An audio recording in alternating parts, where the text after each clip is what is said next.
Hola a todos, ¿qué tal? Hoy os traigo un vídeo un poco diferente. No es un test en el agua directamente, pero estoy seguro de que a muchos os va a resultar muy interesante, sobre todo a los que grabáis vuestras sesiones. Vamos a hablar de opciones de remotos o de mandos a distancia para grabar con cámaras 360. En mi caso, una Insta360, pero todo lo que veremos aquí es perfectamente aplicable a una DJI, a una GoPro, con pequeñas adaptaciones. En estas cámaras, para que el resultado sea realmente bueno, necesitan cierta distancia focal, es decir, queda mucho mejor un plano en tipo tercera persona que un personal on view clásico, un pop clásico, ¿vale? El problema es evidente. Para conseguir ese plano tenemos que alejar la cámara y eso implica que no llegamos a activarla o a pararla. Hay una opción que es dejar grabando toda la sesión y quedarnos sin batería y sin tarjeta, ¿vale? Y en las cámaras 360 además, grabar todo esto significa luego horas de edición absurda. Muchas cámaras incorporan el control de voz, pero siendo sinceros, en un entorno con viento, olas y ruido, esto es totalmente inútil. Funciona cuando quiere y normalmente cuando menos lo necesitamos. Entonces la opción más eficiente es clara, es un control remoto mando a distancia. Las marcas ofrecen desde mandos muy básicos con un solo botón hasta mandos súper avanzados con GPS, pantallas, funciones extra y los precios oscilan entre unos 50 euros hasta casi 200. Y luego tenemos un montón de opciones de terceros mucho más económicas. Lo que voy a analizar en este vídeo son dos opciones muy concretas para Insta360, en la parte más baja del precio, que al final creo que es lo que nos interesa en un entorno tan jodido como el nuestro, ¿no? Un deporte con un riesgo enorme de perderlo, de estropearlo y la necesidad de algo muy pequeño. El primero es el anillo de control remoto original de Insta360, que es un precio aproximado de unos 50 euros, y el segundo que vamos a comparar es un mando compatible AliExpress de Amazon mucho más asumible, entre 13 y 20 euros. Los he elegido porque para deportes como Wingfoil, Windsurf o Kite cumplen requisitos clave. Tamaño reducido, un peso mínimo, resistencia al agua. Y bueno, vamos a compararlos cara a cara y ver si realmente merece la pena la diferencia de precios, si realmente funcionan bien o dan algún problema y también cuáles son las ventajas e inconvenientes de cada uno. Antes de seguir voy a aprovechar para meter la cuñita. Si te está gustando el contenido que estoy haciendo en el canal, suscríbete. No te cuesta nada y a mí me motiva a seguir trayendo pruebas y comparativas y vídeos como estos, y tener más seguidores en el canal también favorece que las marcas colaboren. Activa la campanita para que te avise de los próximos vídeos porque se vienen.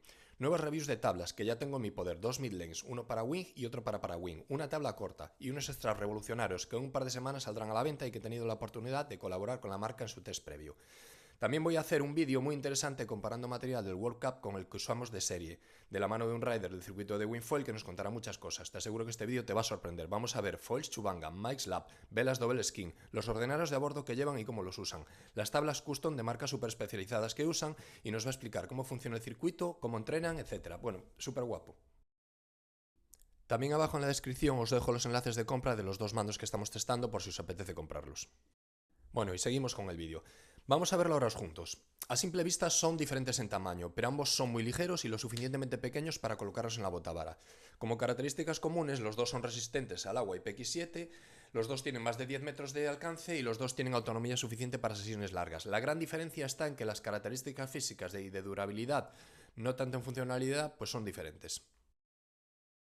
Como recomendación general os diré que en ambos casos debéis activar las alertas de voz en la cámara. La opción se llama lector de pantalla, ya que los mandos no tienen pantalla y así la cámara nos confirma las acciones por voz. Aunque también ayuda a obtener esta retroinformación por los LED y en el caso de la Insta360 también la vibración. Es muy sencillo. En el menú de la configuración buscas la opción de lector de pantalla y la activáis. Podéis ver en este vídeo cómo se hace. De esa forma la cámara nos indicará, como veréis más adelante en las pruebas, los comandos que ejecuta por voz. Otra recomendación es activar el bloqueo de pantalla para evitar que cuando la cámara toca el agua cambie de vista o de estado, ya que es algo habitual que nos puede dar algún quebradero de cabeza. Vamos ahora a entrar en el análisis del mando original, el anillo de Insta360. En cuanto a diseño y ergonomía, el diseño es espectacular. Simplemente es increíblemente pequeño, pensado para llevar en el dedo índice y accionarlo con el pulgar. Las formas curvas hacen que se adapte muy bien al dedo y sorprendentemente bien a la botavara, no sobresale, queda muy integrado y se maneja sin soltar la mano. Eso sí, es casi demasiado pequeño. Da la sensación de fragilidad, incluso difícil de manipular, sobre todo si tenemos manos grandes, como es mi caso. Las especificaciones: Bluetooth 5.3, autonomía de 5 horas, tiempo de carga de 1 hora y media, alcance de hasta 20 metros de distancia, resistente al agua IPX7, los LEDs tiene azul y rojo y las dos opciones pueden parpadear, la vibración de confirmación. Y a nivel de compatibilidad, la marca anuncia que es compatible con Insta360 Go Ultra, con Insta360 X5, con Insta360 C Pro 2. Y bueno, es importante que No funciona con otras marcas ni con los móviles. Y también que la función de marcador de vídeo no funciona en la X5 a día de hoy. O sea que estos ya son dos puntos negativos importantes. En cuanto al sistema de sujeción, incluye una cinta abierta con velcro y silicona, dos cintas elásticas más cerradas de distinto tamaño, pasadores de repuesto y la herramienta. El velcro agarra muy bien a la botavara, yo lo uso así y no se mueve. Lo que no me convence nada es el sistema del pasador metálico. Es muy pequeño, es difícil de manipular y la verdad no me transmite mucha seguridad que ante un tirón fuerte o en un entorno salino eso aguante bien. El sistema de carga es un sistema propietario que está súper bien diseñado, pero el problema es que si no lo llevas contigo no puedes cargarlo y si pierdes el cargador pues tienes un problema serio, porque al final es algo que solo vale para esto y que solo lo venden ellos. A nivel de funcionamiento, decir que es muy fácil de colocar, el enlace es muy rápido y sencillo, tienes control total sobre la grabación y el manejo desde un único botón, el Quick Capture está muy bien implementado, luego veremos lo que es esto, y como problema detectado es que a veces pierde el enlace tras estar sumergido y reconectarlo puede tardar hasta más de un minuto. Manejarlo es muy sencillo, las luces nos os indican continuamente si no está emparejado con una luz azul intermitente, si está emparejado con una luz azul fija, si está grabando con una luz roja intermitente y bueno, en el caso del anillo 360 también hay una vibración que nos indica el cambio de estado.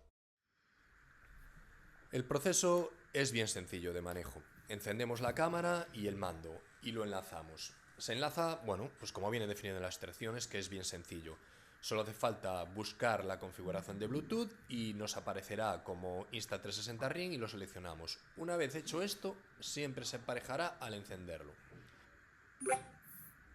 Como veis, una vez acabado de emparejar, nos muestra las opciones de funcionamiento que tiene el mando, de iniciar de grabación, cambiar de perspectiva, cámara de atrás o cambiar de modo y bueno, y también la recomendación que nos hace de activar el lector de pantalla. Una vez emparejado, encendemos el remoto en la cámara y se enlazarán aproximadamente en 10 segundos. A veces tarda menos, a veces más, mientras el LED azul parpadea.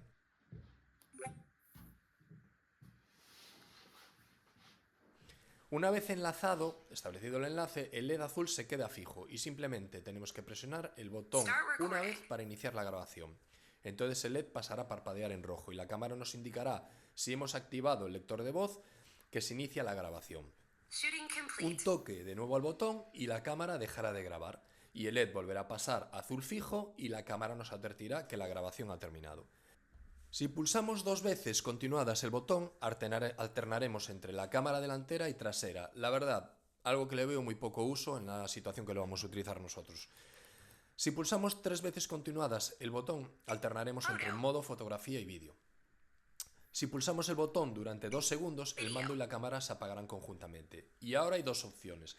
Y aquí viene el tema del Quick Capture que os había comentado anteriormente. Si tenemos activada en las opciones el Quick Capture, si estando la cámara apagada damos una breve pulsación, la cámara se encenderá grabando directamente.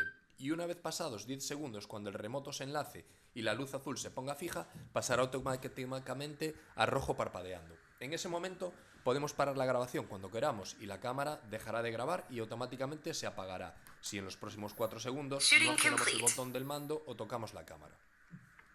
Es una forma muy eficiente de ahorrar batería y tarjeta en la sesión, pero os recomiendo ser cuidadosos en este proceso de permitir que cuando se enciende pase el tiempo suficiente hasta que se enlace el mando sin estar tocando los botones, si no puede dar problemas de enlace. La segunda opción es encender pulsando el botón durante 2 segundos el mando y la cámara de esta forma se iniciará sin empezar a grabar en espera a que le demos alguna orden. Vamos ahora con el otro mando que vamos a analizar en este vídeo, que es el mando AliExpress de Amazon, el Amaxim. Como veis, el diseño pues es más grande, más cuadrado, menos ergonómico, pero se siente mucho más robusto y resistente. No es pesado ni es molesto, simplemente no es tan elegante como el anillo, pero que la diferencia de tamaño no os haga pensar que es gigantesco, sino es que sencillamente que el Insta360 es demasiado pequeño. En cuanto a las especificaciones, pues Bluetooth 5.1, en este caso 96 horas de batería, que es una salvajada, tiempo de carga de 3 horas, alcance mucho más extenso, de 50 metros, Tienen los LEDs independientes, no solo están implantados en un solo LED con el cambio de color, y bueno, la compatibilidad es muchísimo mayor. Tenemos compatibilidad con Insta360, con GoPro y luego con los teléfonos móviles, tanto en iOS como en Android, con lo cual esto ya empieza a ganar muchos puntos. En cuanto a la sujeción, lleva unas cinclas de velcro, en este caso abiertas, y no lleva pasadores metálicos, se introducen a través de unas ranuras en el plástico, con lo cual nunca vamos a tener un problema de fallo del pasador. Muy importante, tiene una ranura para introducir un leash y agarrarlo a la botavara en caso de que se suelte el leash, que no se nos escape. Y bueno, en cuanto a la función de carga, pues lleva un USB-C estándar, que es otro puntazo, porque no necesitas un cargador intermedio, es un cable que tienes en el coche en cualquier momento. Yo, sinceramente, este mando lo dejo en el coche semanas sin cargarlo. En cuanto al funcionamiento, pues tiene un enlace muy sencillo, tres botones muy claros que nos indican el modo, el Quick Capture funciona también, eso sí, en este caso el mando no se apaga solo cuando se apaga la cámara del Quick Capture, hay que hacerlo manualmente el proceso de apagado. Y bueno, en la X5 a día de hoy el marcado de momentos clave, pero a que también lo permite el remoto, no funciona. Probablemente igual que en el Insta360, con las próximas actualizaciones funcionará. Vamos a empezar viendo cómo se enlaza este remoto. Primero encenderemos el botón de encendido presionándolo durante un par de segundos, en los cuales se encenderá una secuencia de la luz verde y azul. Una vez encendido el remoto, el LED parpadeará solo en azul. Debemos tener encendida la cámara. Buscamos la opción de Bluetooth como hemos hecho en el vídeo anterior. Y en ese momento debemos presionar el botón de modo en el remoto para que se establezca el enlace. En este caso, el remoto aparecerá como la opción de Insta360 GPS. Lo seleccionamos y listo. A partir de ese momento, siempre se enlazará al encender el remoto y la cámara. Desde ese momento en que la luz se hace fija, nos indicará siempre que está enlazado. Si en algún momento la luz vuelve a parpadear en azul, es que se ha perdido el enlace.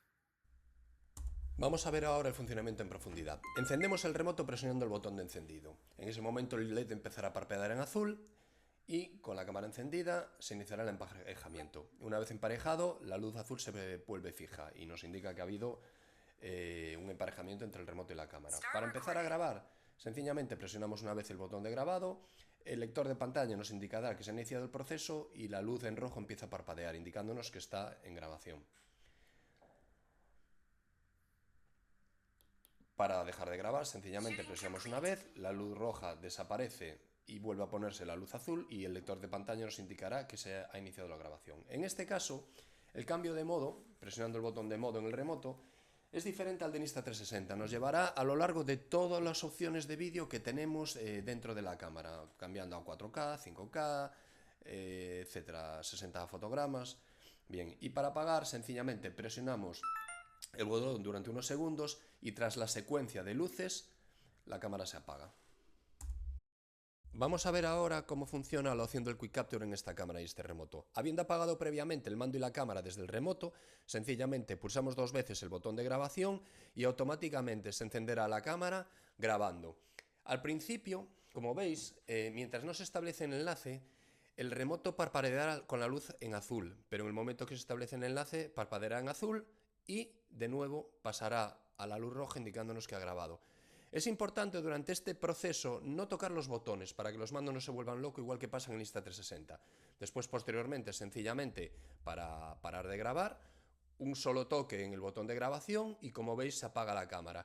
En este caso no se apagará el mando y debemos apagarlo nosotros manualmente, como estáis viendo ahora mismo que estoy haciendo, siguiendo el proceso de luces de apagado. Si queremos encender la cámara de forma que no se active el proceso de Quick Capture e inicie la grabación, sencillamente pulsamos el botón de encendido durante unos segundos siguiendo la secuencia de luces de inicio y directamente tenemos la cámara encendida sin grabación. A partir de ahí, si sencillamente queremos apagar la cámara para no gastar batería, pues directamente presionamos el botón de apagar durante unos segundos, seguimos el proceso de la secuencia de luces y la cámara se apagará en espera de recibir una nueva orden para iniciar la grabación como Quick Capture o para encender la cámara sencillamente. Y bueno, vamos con las conclusiones de este vídeo. Tenemos dos opciones, la verdad, perfectamente válidas. Los dos funcionan perfectamente y nos permiten grabar y cambiar de modo. Los dos permiten la opción de Quick Capture, permitiéndonos conservar la batería y la tarjeta de memoria durante una sesión de horas y grabar solo lo que elijamos y no la sesión completa, que luego es un incordio en la postproducción para encontrar todo, ¿no? Y bueno, los dos pierden también el enlace al sumergirse y lo recuperan en un tiempo igual, de aproximadamente 45 a 70 segundos. Los dos mandos, a nivel de precio, el Insta360 Ring son aproximadamente unos 50 euros y el mando compatible, pues entre 13 y 20 euros, unos 17 euros aproximadamente se suele encontrar. En cuanto al Insta360, ¿qué ventajas le veo? Pues es mucho más pequeño y ergonómico, insultantemente pequeño, a veces incluso molesto para mi parecer. Y tiene otra ventaja y es que se apaga solo durante el proceso de parado de grabación cuando grabamos con Quick Capture. Pero en su contra, se ve mucho más frágil, sobre todo no tenemos una opción para poner un list de seguridad y no perderlo. Y los pasadores de acero con muelle estilo reloj a mí no me ofrecen mucha confianza. Y es más, a día de hoy puedo comentaros que precisamente en estos días pasados en una ola le arranqué el velcro al agarrarme a la botavara y lo he perdido, con lo que mis sospechas eran acertadas. Otra desventaja, la autonomía es limitada, nos obliga a cargarlo después de cada sesión, ¿vale? Y solo es compatible con Insta360, no funciona en smartphone ni en otras marcas de cámaras. Y luego el cargador es propietario, pues es un cargador que si lo perdemos en algún momento tenemos un problema. En cuanto al mando compatible, como ventajas os diría que tiene muchísima batería, no tenemos que preocuparnos de cargarlo o de que quede cargado para la siguiente sesión, lo podemos utilizar de una infinitud de sesiones sin preocuparnos de cargarlo. Es compatible con varias marcas de cámaras y con los terminales smartphone, con cualquiera de ellos, tanto en iPhone como en los terminales de Google. El USB-C lo podemos cargar en el coche en cualquier momento porque es un USB-C estándar, una toma estándar. Es mucho más robusto y sobre todo tiene la posibilidad de poner un list de seguridad a la botavara y el precio es mucho más barato. En su contra, ¿qué os diré? Pues que es algo más grande. Pero sinceramente, la realidad con la robustez que aporta este tamaño y la manipulación es algo que no es diferencial y sigue siendo pequeño. Lo que sucede es que el Insta360 pues es excesivamente pequeño. Y otra desventaja que tiene es que en el proceso de parado de grabación de Quick Capture tenemos que apagar nosotros el remoto pulsando el botón, no se apaga solo como en la opción del Insta360. Mi opinión personal y definitiva, sinceramente, por 17 euros el mando compatible me parece una opción ganadora. El tamaño extra no es un problema real y a cambio ganas tranquilidad, compatibilidad, autonomía y mucho menor coste que en caso de perderlo en el agua, pues es una putada perder algo de 50 euros comparado con perder 17 euros. Nada más, hasta aquí el vídeo. Os dejo los enlaces abajo de compra en la descripción. Gracias por llegar hasta aquí y suscríbete y activa las alertas y nada, nos vemos en el próximo vídeo. Chao.